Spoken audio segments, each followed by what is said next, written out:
we have Andrew on Mono Red and Jade on Jeskai Black.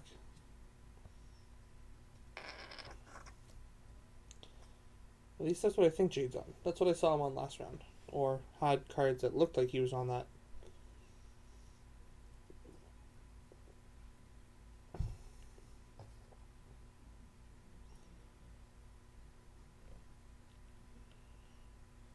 Okay, so it looks like Andrew's going to win the die roll with an 11. That'll be good for him. He needs to get off to a fast start here against the Jeskai deck that's just full of removals and then its own threats itself.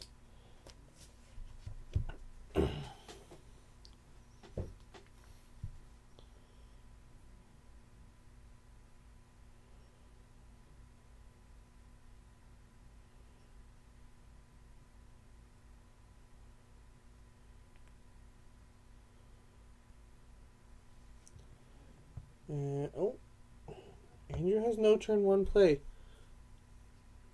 Oh, okay, so Andrew is not on mono red. He is on red black. Or black red.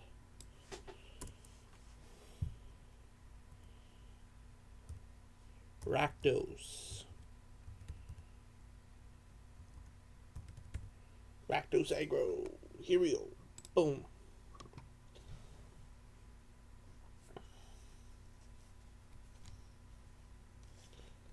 So Jade's Dragon Master Outcast is starting to get in here. A little bit scary. And then we have Soulfire coming in. So part of the reason that we see the Dragon Master Outcast in Jade's main board is, one, it's a pretty good creature for 1 mana. And if you can get it to survive until turn 6, or till you have 6 lands in play, whichever happens first on your upkeep, then it's in a pretty good spot. Okay, so Andrew's got a self-inflicted wound to take care of the Soulfire Grandmaster. And he's going to come in for 2 after that. Oh.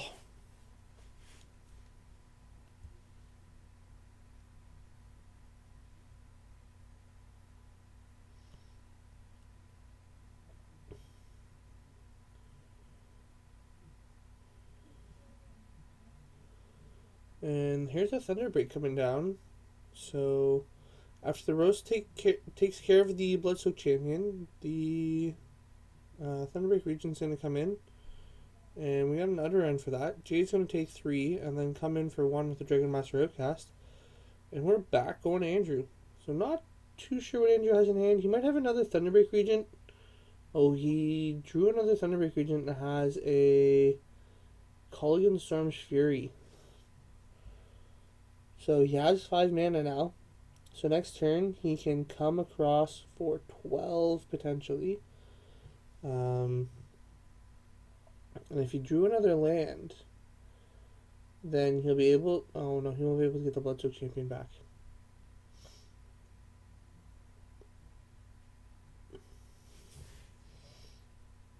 There we go. And that's game 1. Andrew's going to take this one down real fast. Turns out dragons beat up and eat humans for breakfast, even if it's their master.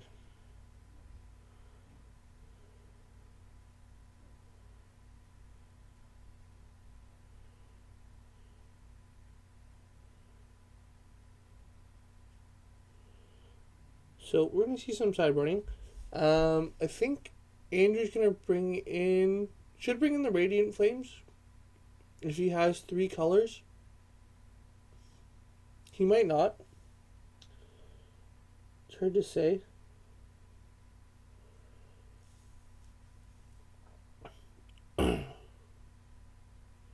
He is going to need something that deals with Mantis Riders. Just a slew full of removal spells. Decides he's going to take out a Roast, take out Murderous Cut. And leave in the Flamewake Phoenix. Takes out another Roast.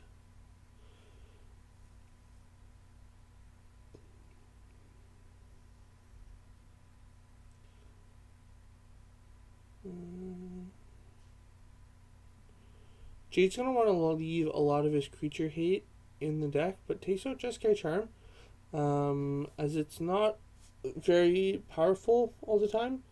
There's sometimes where it's just a dead draw. It's really good to tempo people and get rid of their threats. And in order to do that, when they go to crack a fetch, you respond, put their creature back on top of the library, and then they sacrifice it and search to it gets shuffled away.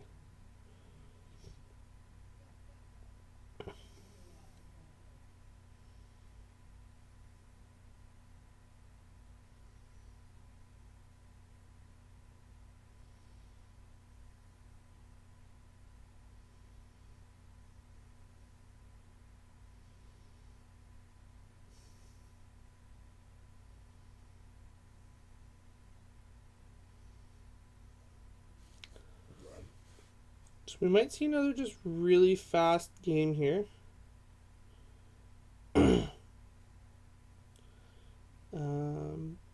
But it's going to depend a lot on what happens if Jade has enough removal.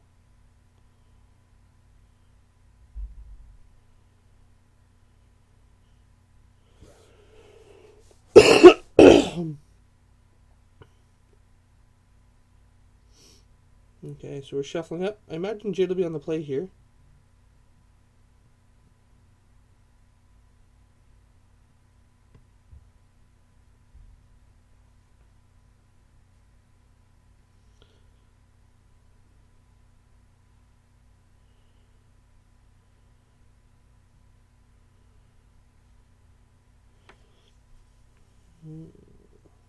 Okay, so we're about to get underway.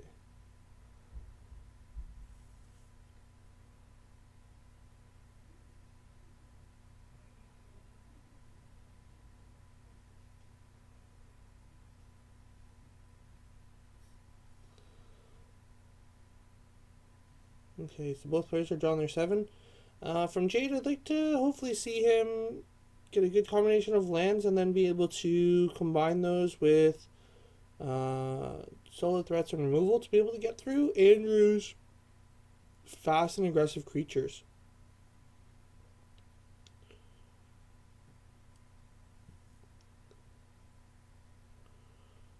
We're going to see a Polluted Delta. That's probably going to might fetch up a swamp. It might just get a Smoldering Marsh.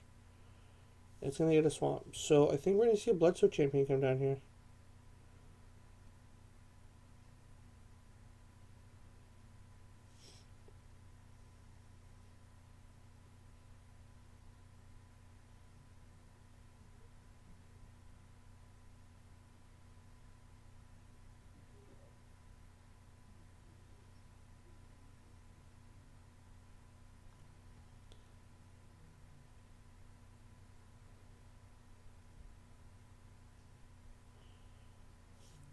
Okay. Oh, it was a Duress.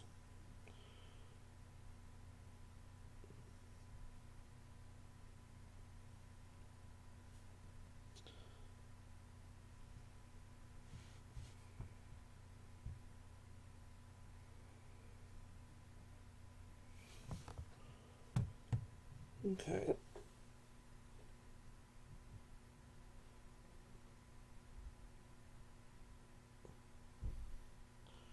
And we're going to see a Despise on the other side. So we've seen both players' hands now.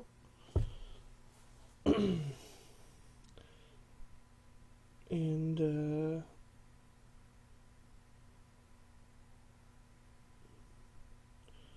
Jade will need to tap his mana for this Despise.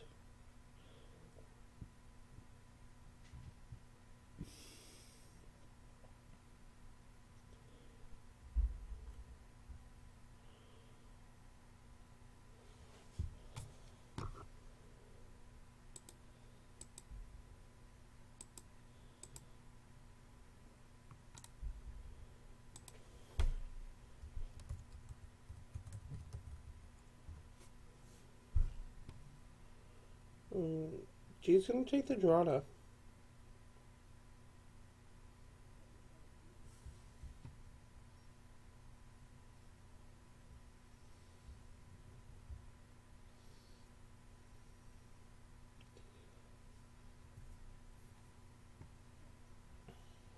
And Jade's going to continue to fix his mana, getting the Sunken Hollow.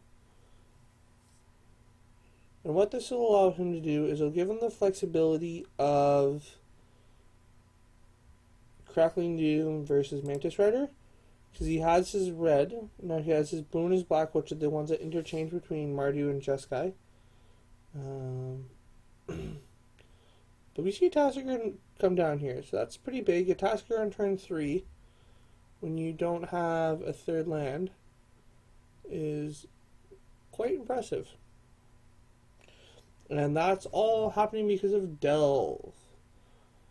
So Delve is a very powerful mechanic that Wizards decided to reintroduce into the Fate Reforged and Khans of Tarkir box. Or, not box, blocks. LOCKS. BLOCKS. Okay. So we've got a Dragon Master Outcast here. And we're going to have a bit of a race.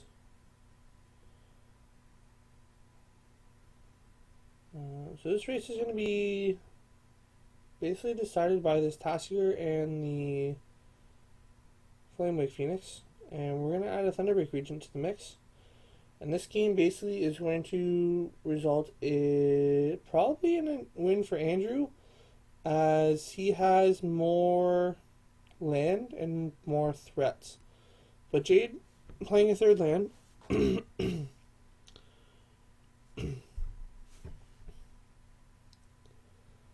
there we go. Okay, so coming across for 6 here. Jade's going to go down to 8.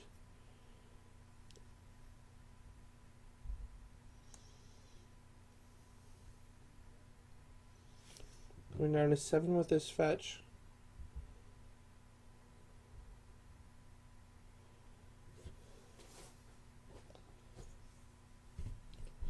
And Jason needs to have a Mantis Rider here or something to help get him going.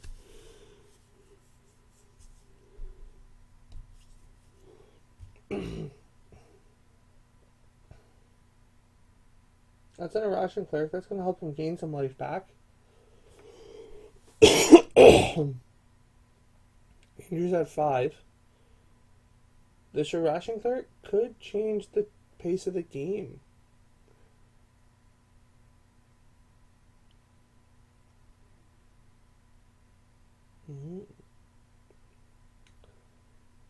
So, if Andrew drew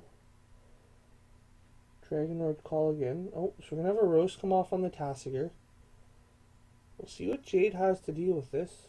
Nothing. So Tasigur's going to go down.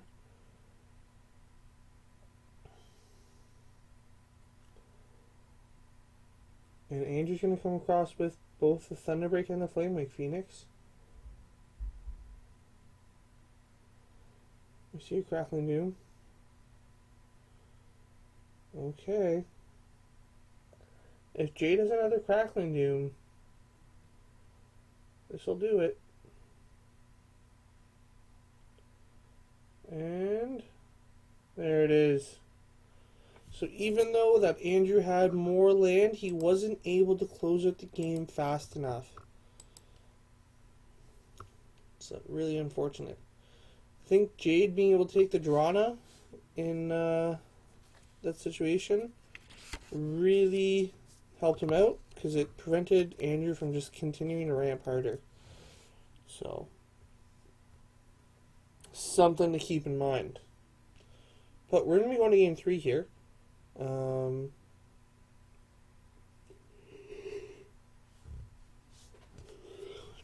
Jade looks like he's bringing back in the Wild Slashes.